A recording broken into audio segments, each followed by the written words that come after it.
இது நிலாமுற்றம் கிராம வாழ்வியல்.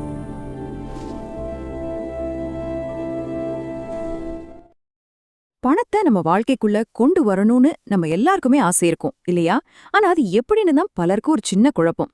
கவலையே வேண்டாம். செல்வத்தை ஈர்க்கக்கூடிய 4 சக்தி வாய்ந்த இரகசியங்களை நாம இப்போ ஆழமா பார்க்க போறோம். வாங்க ஆரம்பிக்கலாம். இந்த கேள்விய பாருங்க. இது நம்மள பலருக்கும் ரொம்பவே பழக்கமான ஒரு கேள்வி இல்லையா? நாம எவ்வளவுதான் கஷ்டப்பட்டு உழைச்சாலோ சம்பாதிச்சாலோ மாச கடைசியில பார்த்தா கையில எதுவும் நிக்க மாட்டேங்குது. இந்த விரக்தி ரொம்பவே பொதுவானதுதான். ஆனா இதுக்கான உண்மையான காரணம் நீங்க வெளிய தேடுறதுல இல்ல. அப்போ இதுக்கு தீர்வு எங்க இருக்கு? உங்க பேங்க் பேலன்ஸ்லயா? இல்லவே இல்ல. உங்க பர்ஸ்லயா? அதுலயும் இல்ல. அந்த ரகசியம் உங்க மனசுக்குள்ளதான் இருக்கு. என்னடா இது ஆச்சரியமா இருக்கேன்னு நினைக்கிறீங்களா? ஆனா இதுதான் உண்மை. நம்மளோட நிதி நிலைமை நம்மளோட வெளி முயற்சிகளை மட்டும் சார்ந்தது கிடையாது. அது முழுசா நம்மளோட உள்ளெண்ணங்களால தான் தீர்மானிக்கப்படுது. இப்ப பாருங்க, நம்ம மனநிலையில 2 விதம் இருக்கு. ஒன்னு பற்றாக்குறை மனநிலை. இந்த மனநிலையில இருந்தா எப்பவும் ஐயோ காசு இல்லையே, கடன் அதிகமாயிடுச்சேன்னு எது இல்லையோ அது மேலதான் கவனம் போகும். இன்னொன்னு செழிப்பு மனநிலை. இந்த மனநிலையில இருந்தா வாய்ப்புகள் எல்லா பக்கமும் இருக்கு, என்னால வளர முடியும்னு எல்லாமே பிரகாசமா தெரியும். இந்த ஒரு சின்ன கண்ணோட்ட மாற்றம் தான் நாம பார்க்க போற மத்த எல்லா ரகசியங்களுக்கும் அடித்தளம். சரி, நம்மளோட முதல் ரகசியத்துக்குள்ள போகலாம். வளமான எண்ணங்களை வளர்த்துக்கிறது. நல்ல ஞாபகம் வச்சுக்கோங்க, உங்க வெளி உலக செல்வம் உங்க உள் உலகத்திலிருந்து தான் ஆரம்பிக்குது. வளமான எண்ணங்கள்னா என்ன? இது சும்மா எல்லாம் நல்லபடியா நடக்கும்னு சொல்றது மட்டும் கிடையாதுங்க. இது ஒரு தொடர்ச்சியான மனப்பயிற்சி. கடன் பற்றிய கவலையிலிருந்தும் பற்றாக்குறைங்கிற பயத்திலிருந்தும் உங்க கவனத்தை முழுசா திருப்பி வளர்ச்சி, வாய்ப்புகள், செழிப்பு மேல உங்க மனசை ஒருமுகப்படுத்துறது தான் இது. இதை எப்படி வாழ்க்கையில பயன்படுத்துறது? ரொம்ப சிம்பிள். 3 படிகள் தான். முதல்ல, என்னால இத வாங்க முடியாதுன்னு ஒரு நெகட்டிவ் எண்ணம் வந்தா அத முதல்ல கவனிங்க. 2வது, உடனே அந்த எண்ணத்தை இத வாங்கறதுக்கான வழிய நான் எப்படி உருவாக்கலான்னு ஒரு பாசிட்டிவான கேள்வியா மாத்துங்க. 3வது, உங்க நிதி இலக்குகளை நீங்க ஏற்கனவே அடைஞ்சிட்ட மாதிரி அந்த சந்தோஷத்தோட அந்த உணர்வோட மனக்கண்ணுல கற்பனை பண்ணி பாருங்க. இந்த மேற்கோள் எவ்வளோ ஒரு ஆழமான உண்மை தெரியுமா? உங்க மனசு ஒரு சக்தி வாய்ந்த காந்தம்.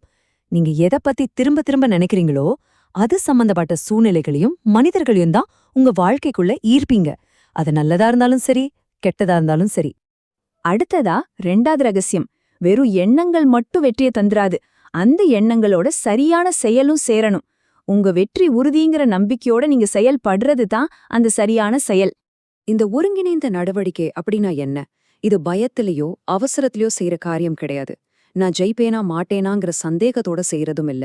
இது என் வெற்றி நிச்சயம், அது என்கிட்ட வந்துட்டு இருக்குங்கிற ஆழமான நம்பிக்கையோட நீங்க எடுத்து வைக்கிற ஒவ்வொரு சின்ன அடியும் தான். சரி, இதை எப்படி செய்யறது? இதுக்கும் 3 எளிய வழிமுறைகள் தான். முதல் படி, உங்களுக்கு என்ன வேணுங்கிறத ரொம்ப தெளிவா, ஒரு துளி கூட குழப்பம் இல்லாம முடிவு பண்ணுங்க. 2வது படி, அந்த பெரிய இலக்க நோக்கி தினமும் ஒரே ஒரு சின்ன அடியாவது எடுத்து வைங்க. ஒரு ஃபோன் கால் பண்றதா இருக்கலாம், இல்ல ஒரு விஷயம் கத்துக்கிறதா இருக்கலாம், எதுவா வேணா இருக்கலாம்.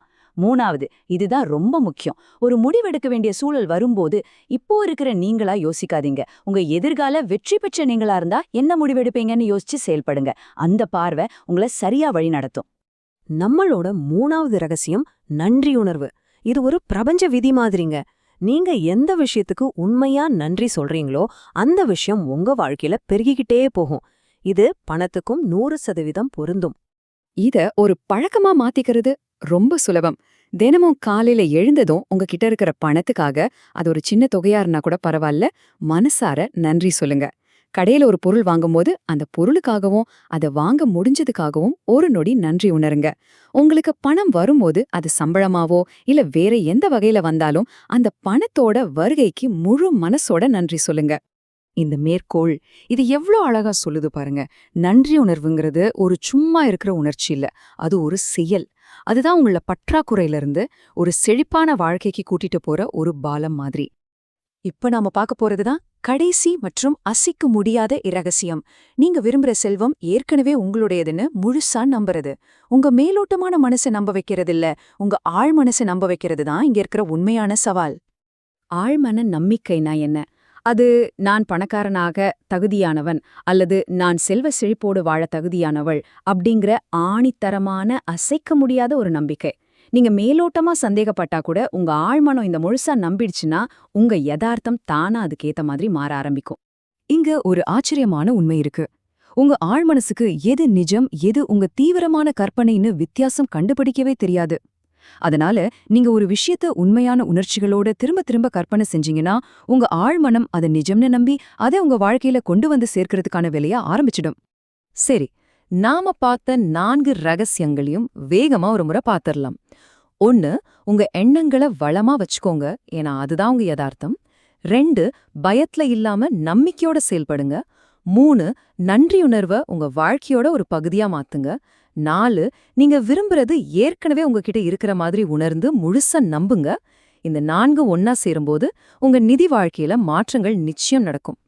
இந்த பகுப்பாய்வை முடிக்கிறதுக்கு முன்னாடி உங்களுக்கான ஒரே ஒரு கேள்வி. இன்னைக்கு, இப்போ, இந்த நிமிஷம் பணம் பத்தின எந்த ஒரு பழைய தடையான நம்பிக்கைய தூக்கி எறிய நீங்க தயாரா இருக்கீங்க?